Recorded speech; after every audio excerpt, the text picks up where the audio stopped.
126 তরিকার কথা আছে, কোরআনও নেই, হাদিসও নেই। ঠিক আছে না? তাহলে কথা যে এই কিতাবে সবই পাবেন, শুধু কোরআন হাদিস পাবেন না। সই।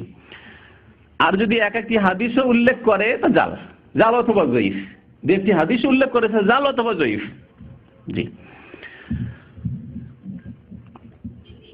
আচ্ছা, এই তরিকা সম্পর্কে বলছে যে 126 তরিকা বয়ান করিয়েছে, তন্মধ্যে চিশতিয়া সাবেরিয়া তরিকা একেবারে শর্টকাট। তার মধ্যে চিশতিয়া সাবেরিয়া তরিকা সবচাইতে শর্টকাট।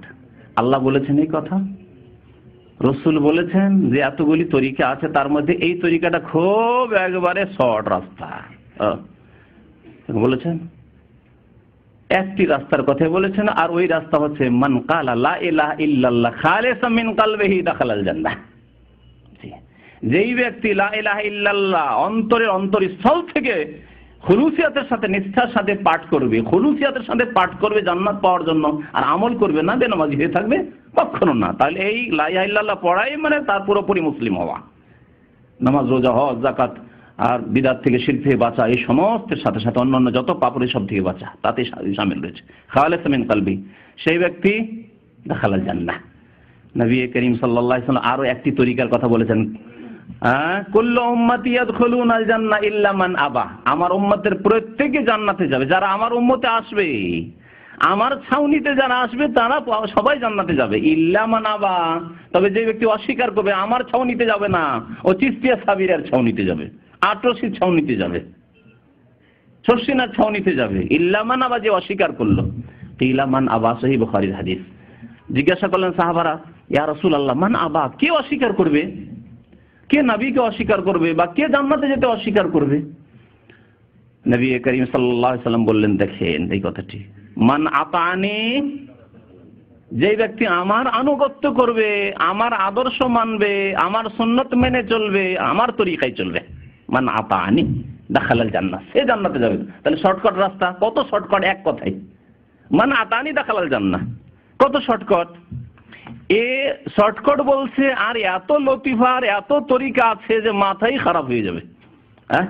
আর আমি যেই তরিকা বললাম, মান আতানি দাখালাল জান্নাহ, যে নবীর আনুগত্য করবে দাখালাল জান্নাহ, জান্নাতে চলে যাবে।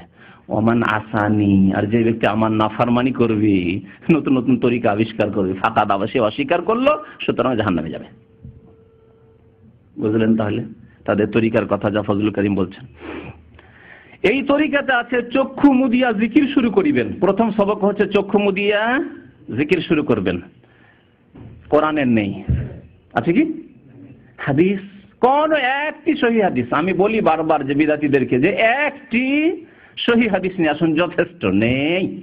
কিয়ামত পর্যন্ত সময় দিলাম বিদাতীদেরকে, যে একটি সহিহ হাদিস নিয়ে আসুন যে নবী করিম সাল্লাল্লাহু আলাইহি ওয়াসাল্লাম চোখ বন্ধ করে জিকির করেছেন। তার খোলাফায়ে রাশিদিন আবু বকর, ওমর, উসমান, আলী, তারা কেউ চোখ বন্ধ করে জিকির করেছেন। বরং হানাফি ভাইদেরকে বলবো, কারণ পাঁচটি, তারা আবার পাঁচটি ভাগে ভাগ হয়েছে। ইমাম আবু হানিফা থেকে প্রমাণ করেন ইমাম হানিফা চোখ মুদে জিকির করতেন, সহিহ সূত্রে প্রমাণ করতে হবে, নেই। তাহলে আসলে কত বড় বিদাতের বিদাত, যে ইমাম আবু হানিফাকে খবর নেই বিদাতের, তিনিও জানেন না এই বিদাতের কথা। তারপরে বলছিলাম না যে আমার ওয়ালিদ সাহেবের রচিত 27 খানা কিতাব পড়িবেন। ব্যবসা চালানোর জন্য বড় চিন্তা আছে, হ্যাঁ, কারণ এই ব্যবসা বড় ব্যবসা। জি, এই ব্যবসা অনেক লোককে বড় লোক বানিয়ে দিয়েছে। অনেকে দিনের খেদমত করে বড় লোক হয়েছে, আবার অনেকে বিদাতের খেদমত করে বড় লোক হয়েছে। এই ব্যবসা, কিতাব বিক্রি করার ব্যবসা। জি, শুধু আখেরাতের বয়ান, তাতে রয়েছে কি আখেরাতের বয়ান। আখেরাতের বয়ান শোনাবো, শুনবেন। যে খরচ যাইবে আখেরাতের নেকির পাল্লায় উঠিবে। এইসব বই কিনতে যা খরচ করবেন নাকি আখেরাতের পাল্লায় উঠবে। দেখেন আখেরাতের পাল্লায় কেমন উঠে। এখন আসুন পৃষ্ঠা নম্বর 11। পৃষ্ঠা নম্বর 11-তে বলছেন তিনি, শোনেন।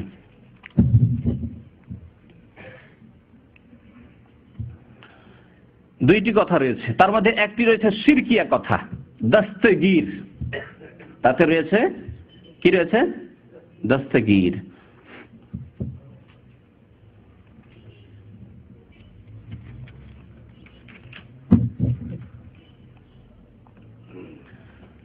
পড়ে শোনে আপনাদেরকে।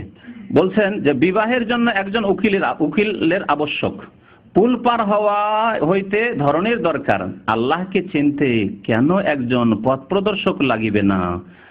জনাব খুব খেয়াল করুন, আমাদের পীরানে পীর দস্তগীর, জি জনাব খুব খেয়াল করুন, আমাদের পীরানে পীর দস্তগীর হযরত মাওলানা কারামত আলী সাহেব জৈনপুরী এত বড় আলেম হওয়া সত্ত্বেও কেন হযরত মাওলানা সৈয়দ আহমদ সাহেব এর কাছে মুরিদ হইলেন? দলিল দেখলেন? কোরআনে, বললাম না যে কোরআনে নেই, হাদিসে নেই, কিন্তু আছে যে আমাদের কেরামত আলী সাহেব পীরানে পীর দস্তগীর আহমদ আলী সাহেবের পীর মুরিদ হইলেন, সুতরাং আপনাকে তো হইতেই হবে, আপনি একজন সাধারণ মানুষ, কোরআন হাদিসের প্রয়োজন নেই, বড়রা হয়েছে আপনাকে হইতে হবে। আচ্ছা, যে কথাটি এখানে বলতে চাইছিলাম সেটি হচ্ছে পীরানে পীর। পীরানে পীর মানে পীরান জমা, ফার্সি ভাষা বলছি, ফার্সি কিছু পড়েছি আমি। পীরান মানে জমা, আর পীর হচ্ছে ওয়াহিদ, এক বচন। পীরদের পীর, পীরানে পীর মানে পীরদের পীর, মুরিদের পীর। এত বড় সে পীর যে পীরেরা তার মুরিদ হয়, পীরানে পীরের মানে। আর দস্তগীর, দস্ত মানে হচ্ছে হাত, এই জন্য হাতের মোজাকে দস্তানা বলে। দস্ত মানে হচ্ছে হাত, আর গির মানে গেরেস্তান থেকে, গির মানে ধরা, গেরেস্তান মানে ধরা, পকড়না, এসব পড়েছেন আমাদের ফার্সি যারা পড়েছেন, ওই ছোট ছোট কিতাবগুলি মাদ্রাসা পড়েছেন না, আব্দুল হাসান মাদ্রাসায় পড়ার লোক এখানে আছে, তারা সাক্ষী দেবে ইনশাআল্লাহ তাআলা। দস্তগীর মানে যিনি হাত পকড়ে নেওয়ালা, যখন ডুবে যাচ্ছেন ওয়ালা মুসিবতে, যখন ছেলে মেয়ে হচ্ছে না, যখন রোগ ভালো হচ্ছে না, যখন জাহান্নামে ডুবতে যাচ্ছেন, তখন হাত ধরে উঠিয়ে নেবে, এই জন্য দস্তগীর। বলুন এই কথাটি কি? তাওহীদ, সুন্নাত না শিরক কুফরি? শিরক, শিরক না শিরক। দস্তগীর আর গৌসুল আজম আর গরিব নওয়াজ এগুলি হচ্ছে শিরকিয়া পরিভাষা যা আমাদের দেশে রয়েছে। বাড়িতে, মসজিদে, বাসে বিদাতিদের লেখা আছে গরিব নওয়াজ, গৌসুল আজম আর দস্তগীর। দস্তগীর মানে বুঝলেন? তাহলে বলুন এতে আছে কি? জান্নাতে যাওয়ার শর্টকাট রাস্তা? হ্যাঁ, দস্তগীর বলেই জাহান্নামে চলে যাবেন। জি। হযরত মাওলানা আশরাফ আলী থানভী এত বড় আলেম হওয়া সত্ত্বেও, দলিল হচ্ছে কি আশরাফ আলী থানভী, তিনি নিজ হস্তে হাজারের উপর কিতাব লিখিয়েছেন, যেটি বাড়াবাড়ি, অতিরঞ্জন।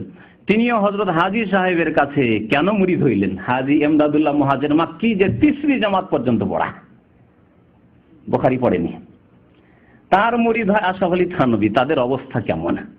এত বড় বড় আলেম, রশিদ আহমদ গাঙ্গুহি এত বড় বড় আলেম, কোরআন হাদিস পড়ে আর পড়িয়ে সারা জীবন কাটিয়ে দিয়ে এমন গুমরাহির পাকে গিয়ে পড়েছে, কাদায় গিয়ে আছাড় খেয়েছে যে দুসরি তিসরি জামাতে পড়া হাজী এমদাদুল্লাহ মুহাজির মাক্কি তার পীর, তার মুরিদ হইতো তার আগে। আল্লাহু আকবার। এইভাবে তাসাউফে গিয়ে আর পীরের খপ্পরে গিয়ে নিজেকে গুমরাহ করে ফেলেছে তারা। আপনারা বন্ধ করবেন না, কসম করে নিয়েছেন? হ্যাঁ, কসম করে নিয়েছেন যে বন্ধ করবেন না আপনারা? আচ্ছা, পৃষ্ঠা নম্বর 15, তাতে আরো ডাহা শিরক। কম বেইজনি, মরে যাওয়া লাশকে হুকুম করছে, কম বেইজনি আমার হুকুমে ওঠো, দাঁড়াও। জি। হযরত শামসুদ্দিন তাবরিজির নকল। শামসুদ্দিন তাবরিজি এক বিদাতি সুফি ছিল, যার অনেক শিরকিয়া কুফরিয়া তাসাউফে তার কথাবার্তা রয়েছে। আমার কাছে আরবিতে একটি কিতাব আছে, কারণ এ ছিল পারস্য দেশের লোক, সুতরাং ওই আরবি কিতাব থেকে তাবরিজি সম্পর্কে, কারণ এরা সব এগুলোকে ওলিউল্লাহ মনে করে আমাদের দেশে, ইন্ডিয়া, বাংলাদেশ, পাকিস্তানে বিদাতপন্থীরা, দেওবন্দি, বেরেলভিরা, এদেরকে ওলিউল্লাহ মনে করে। তাদের জীবন ইনশাআল্লাহ তাআলা সময় সাপেক্ষ শোনাবো। আমার কাছে সব ম্যাটেরিয়াল মজুদ রয়েছে, শুধু সময়ের প্রয়োজন আছে। আল্লাহ পাক রব্বুল আলামিন যাতে করে হায়াতে বরকত দান করেন, আর কাজেও যেন আমলে আল্লাহ বরকত দান করেন। বড় কিসসা শুনিয়েছে, কিসসা শুনালে তো গোটা সময় এখানে লেগে যাবে। বলছে যে একদা হযরত তাবরিজি পীর সাহেব কিবলা, পীর সাহেব কিবলা, দেখলেন তাদের কিবলা। তাহলে শুধু বেরেলভিদের, আমরা দেশে ভাবতাম যে বেরেলভিদের মনে হয় কিবলা হয় পীর। আমার ধারণা ছিল দেশে থাকা পর্যন্ত, দেশে পড়া ফারেক হয়ে গেছি দৌড়ায় হাদিস, তারপরে ভাবতাম যে দেওবন্দিরা হয়তো পীরকে কিবলা মনে করে না, ওই কাবা শরীফকে হয়তো আমাদের মতোই কিবলা মনে করে, এটা ভাবতাম। আর ভাবতাম যারা বেরেলভি রেজি রয়েছে ওরাই মনে হয় পীরকে কিবলা বলে। কিন্তু দেখলাম যে বাপরে বাপ, দেওবন্দি আর বেরেলভি তো একই মায়ের পেটের ভাই, একই মায়ের পেটের ভাই। দুটোই দাবি করে হানাফি হওয়া, আর দুটোই তাসাউফের এই শিরক বিদাতে একবার সমান সমান ডুবে রয়েছে। পার্থক্য শুধু দুনিয়ার কোনো স্বার্থে তাদের ইখতিলাফ হয়েছে দিয়ে